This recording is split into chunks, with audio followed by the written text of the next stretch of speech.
O kofole. Tento diel je pre všetkých, ktorí pijú kofolu. Pre tých, ktorí kofolu náhodou nepoznajú, toto je kofola. Toto je čapovaná kofola a toto je fľašková kofola. Kofolu pijú Slováci a Česi vo veľkých množstvách, napriek tomu, že neobsahuje alkohol. Je to teda nealkoholický nápoj a kofolu pijeme hlavne v lete.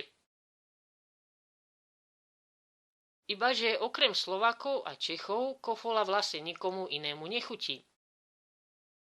Problém nie je v kofole, pretože kofola je úžasný nápoj, ale problém je v tom, ako ju my Slováci a Česi predstavujeme svojim zahraničným kamarátom.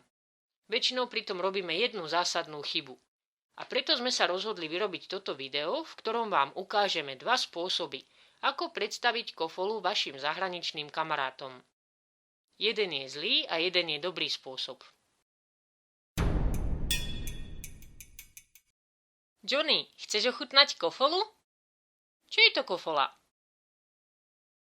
Kofola je obľúbený nápoj na Slovensku a v Česku. Je to niečo ako československá verzia americkej Coca-Coly. Aj chutí podobne. Kofola chutí ako Coca-Cola? To musím ochutnať.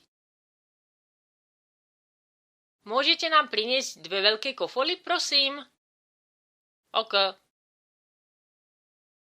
Tak, toto je kofola. Wow.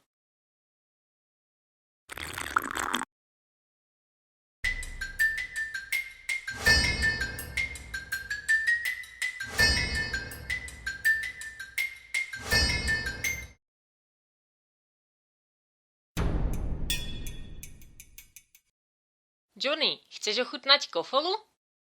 Čo je to kofola? Kofola je obľúbený nápoj na Slovensku a v Česku. Má podobnú farbu ako americká Coca-Cola, ale je to niečo úplne iné. V kofole je o tretinu menej cukru, ale za to má viacej kofeínu, takže ťa viacej nakopne. Ale chutí úplne inak ako Coca-Cola. Kofola chutí inak ako Coca-Cola? To musím ochutnať. Môžete nám priniesť dve veľké kofoly, prosím? OK. Tak, toto je kofola. Wow.